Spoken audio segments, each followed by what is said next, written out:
Today is my first silent film review as I look at the Warner Brothers collection Blu-ray release of the 1921 film The Four Horsemen of the Apocalypse. How did the Warner Archive collection stack up using the 1993 film restoration by Photoplay?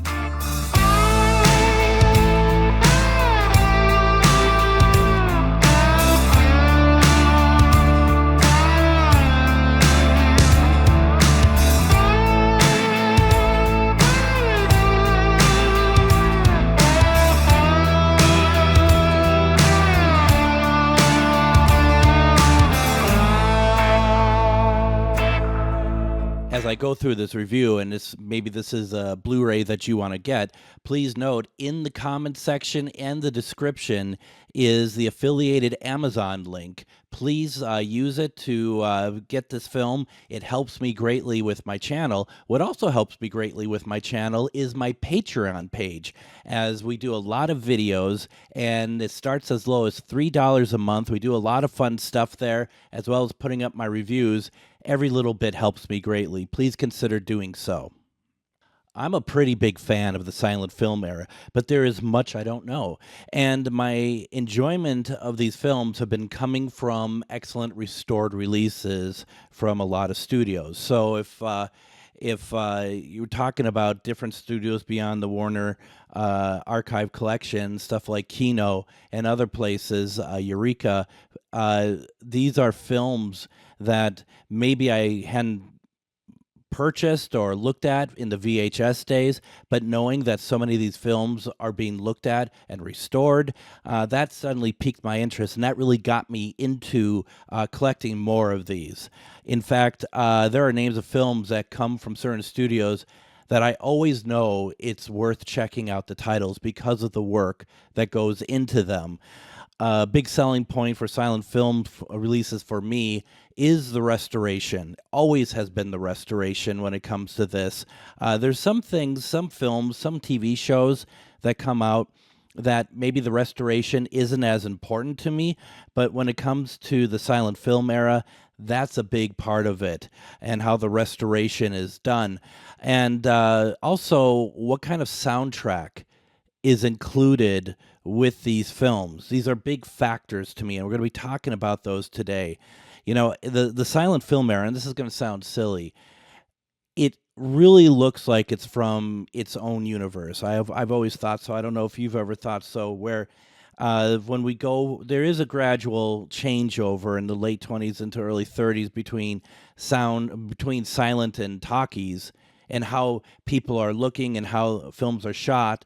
But really, those silent films are so unique, and I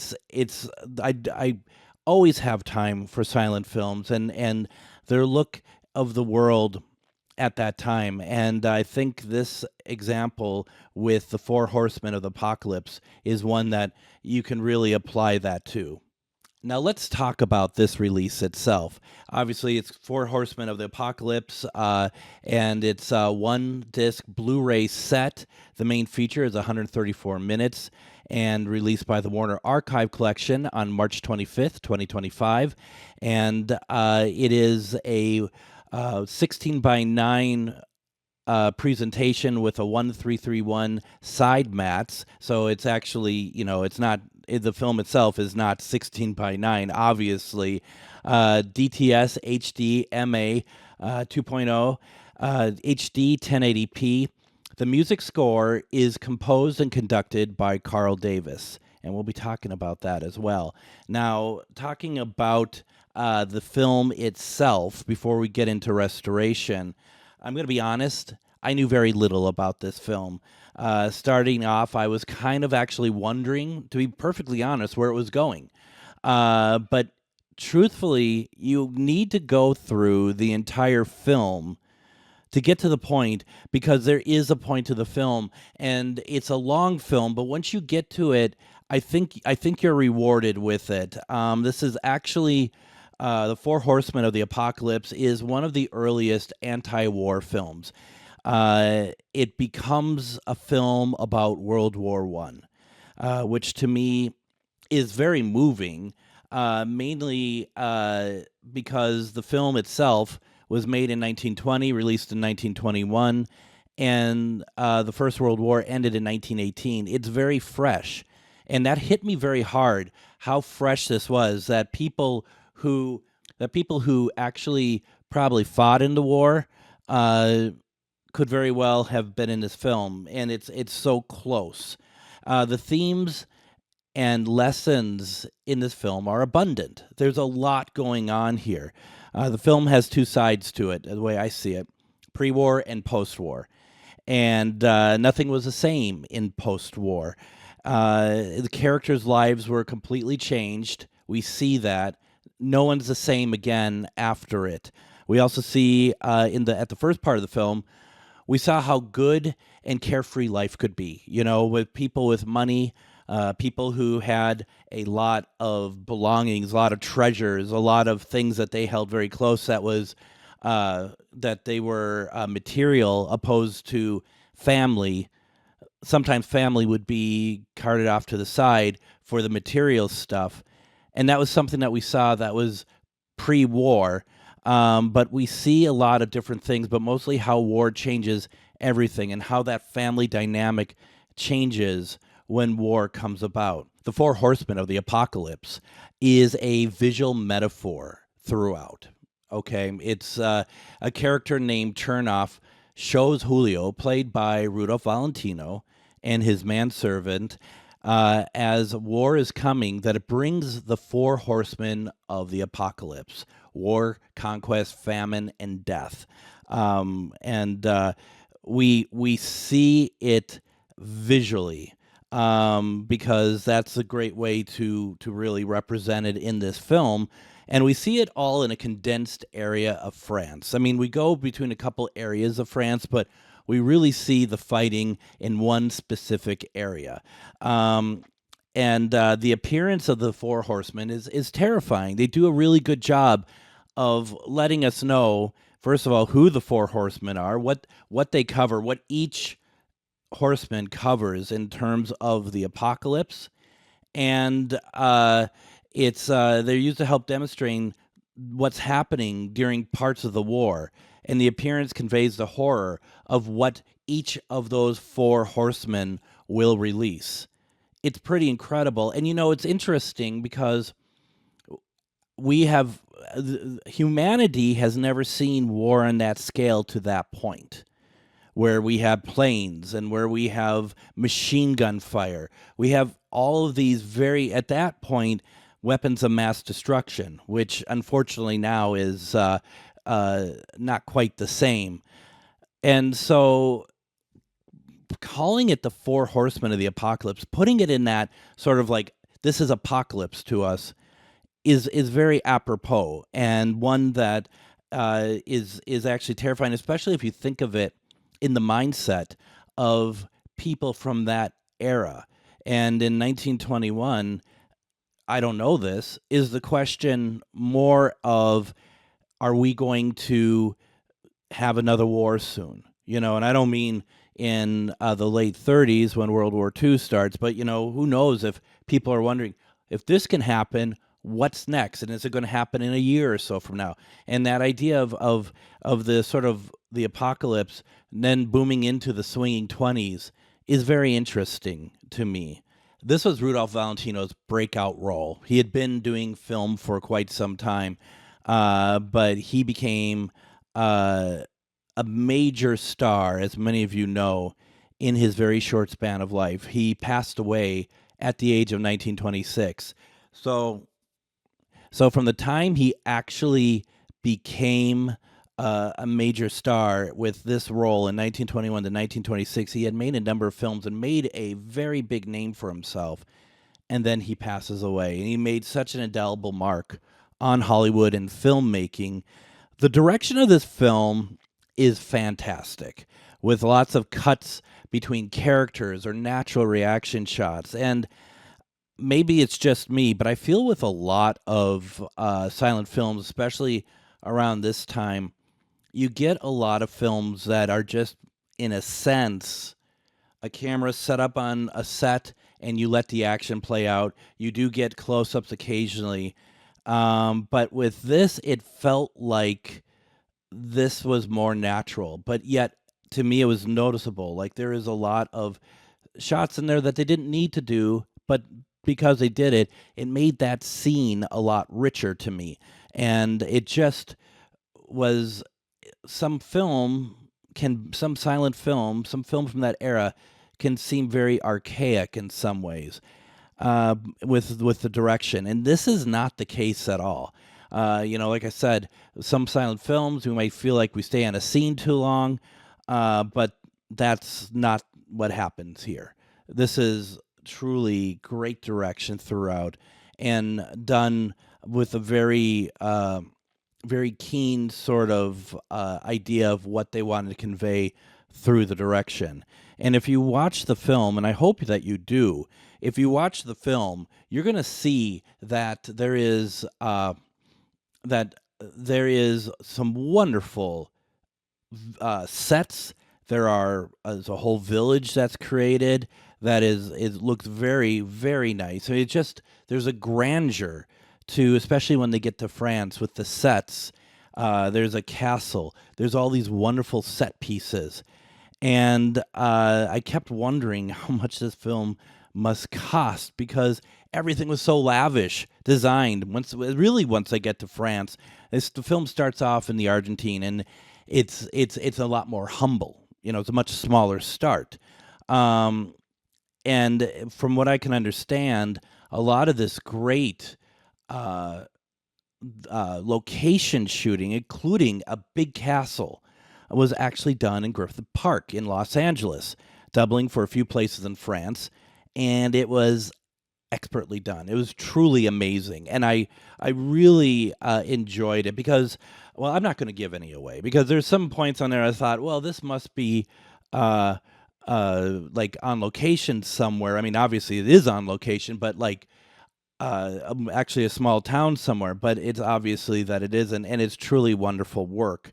Something also I think is worth mentioning about this film are the intertitles on this film are just wonderful little pieces of art on their own. They are just really beautiful. They're really well done, and they really convey the overall tone of the film as being one that this is. If we're gonna make this anti-war film, we're gonna make it as beautiful as possible to help really get our message out. That's the way that I look at it. And some just have beautiful art to it. Some are just dialogue, and it's used obviously to keep the film going. Even the text itself, like the script itself, is very beautiful. It really adds a lot to it, along with the intertitles. There's a lot of different color tinting that's used. This is not new to silent films, but certain colors would be associated with certain locations in the film. So if one location, say Julio's apartment, is like kind of a purple, and they leave there for a while and they come back about 20 minutes later to that same location, we get that purple again. We get different looks and stuff, and it's truly it's really nice, and it really accents this film. I have to be honest, I do wonder if it was all black and white, if it would have held my interest as much, because it is a longer film. There's a lot going on in it, but this really helps differentiate different parts of the film. And it's not, I don't look at it and be like, oh my gosh, this is too much. This really helped things along for me. And we talked a little bit about the score up front. It's composed and conducted by Carl Davis. It is grand. It is a full orchestra, and it shows how powerful war is, especially when the Four Horsemen of the Apocalypse, they show up in the film as they're being described, and it's very big. It's a very big musical score, but the score can just be beautiful at times. I can't imagine this being an easy job for anybody who is putting scores to silent film, because I think there's a very fine balance of the score really needs to help the film along, but trying not to be overly intrusive. And I've certainly heard overly intrusive film scores for silent films, but this isn't it. And I'm used to generally listening to a relatively pared down grouping of instruments on these, because it's expensive to do this. I bet this is one of the most expensive parts of a silent film release, is going to be scoring your music and deciding how you're going to record it and what kind of ensemble you're going to have. So so I'm not saying that a full orchestra is going to be, really great, and a pared down group is not going to be great. You have different budgets that you work with, but here it is a treat to have this wonderful full score, and it is rich, it is grand, and I'm very happy that it's a part of it. Now I'd like to talk about the quality of this Blu-ray release and this film restoration itself. Um, so, the quality of the restoration is nothing short of incredible. I think it's beautiful. I think it's absolutely fantastic. Now, my understanding is that this is a 4K scan from a 1993 film restoration. And let me be clear about this, not a digital restoration in 1993, but the restoration being carried out through film by Photoplay. And Photoplay is led by Kevin Brownlow and Patrick Sandberry. And so when I found out Kevin Brownlow was involved, it immediately, got my attention, because as a fan, and I think as all of us being fans of silent film, we owe Kevin Brownlow a huge debt to him for keeping silent film in the forefront for new generations such as ourselves to discover. Now, because he has been writing about it for decades and decades, about silent film. He's been keeping that light alive, and from him has grown next generation of people who want to keep that light alive as well. So we owe him a great deal of gratitude. And if you have a chance to seek out his 1980 Thames Television documentary, is it a 13-part documentary, I think, called Hollywood. It is definitive on the subject of silent film. They interviewed many, many important people who are still with us at that time, who made such a contribution to silent film. And in Hollywood, the documentary series, they interview a lot of important people who are still with us in the 1980s, but were important to silent film at the time. One example, and I have back here the film The Big Parade, and which Big Parade was from 1925, and that was directed by King Vidor. And King Vidor is interviewed in this Hollywood documentary series as well. It's truly an important time capsule. It sounds like also for this film restoration of the Four Horsemen of the Apocalypse, it sounds like that Kevin Brownlow approves of this restoration that's presented on this Blu-ray disc. And quite frankly, that is good enough for me. The picture is sharp. There's a scene, and I just think that it's just not lit very well, because there's a scene.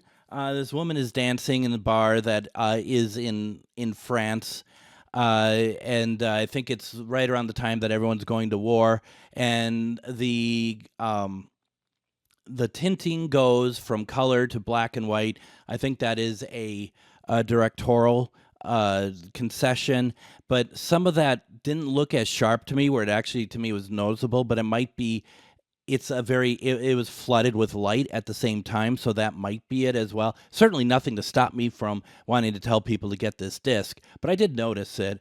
And like I mentioned before, the tinting really helps with this film. This beautifully restored feature really pops with some of these shots that are tinted. It's just gorgeous. And once again, the intertitles look great. And the thing about that is that they look to me like they're all original. Sometimes it's just easier for some, not all, studios. They will maybe replace some of them, or it's just easier instead of restoring or whatever, they might just remake them, or sometimes they're damaged and they just might remake them. These all look original, and I think that looks really, really good to me. It's just a very good restoration. There's something about the grandeur of these big productions from the silent film era, and the way that the sets are lit, the way that it just seems like everything in so many of these films are just big. Have you ever noticed that? They're just big. And when you get to some of it, it's kind of disappointing when you don't get to the big set pieces. And to be honest, that's kind of what's interesting about this film, because it does start off as kind of a more humble beginning, and then it gets grand and gets to the very end, which is a very beautiful and sort of big ending to the film. And you just kind of, it's this build up for this film that works out very well. So my overall thoughts for this film, this release, is I went into this really not knowing what to expect from the Four Horsemen of the Apocalypse. It starts in the Argentine with a more humble surroundings, as I mentioned, with the film moving to France and becoming on a grand scale with a lot of fighting, a lot of great set pieces. The film is almost a slow burn. And we need that, as it really helps set up the family dynamic.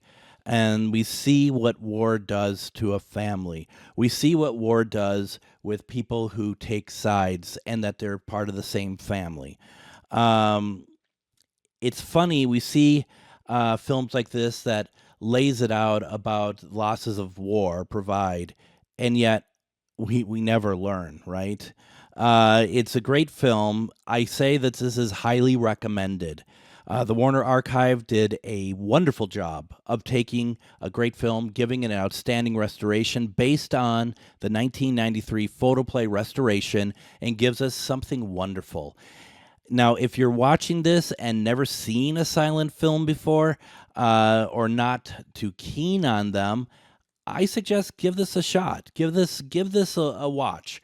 The symbolism, the messaging, the lessons that they're trying to show us are really important here. They're very good, and you get to see what really made Rudolph Valentino a huge star.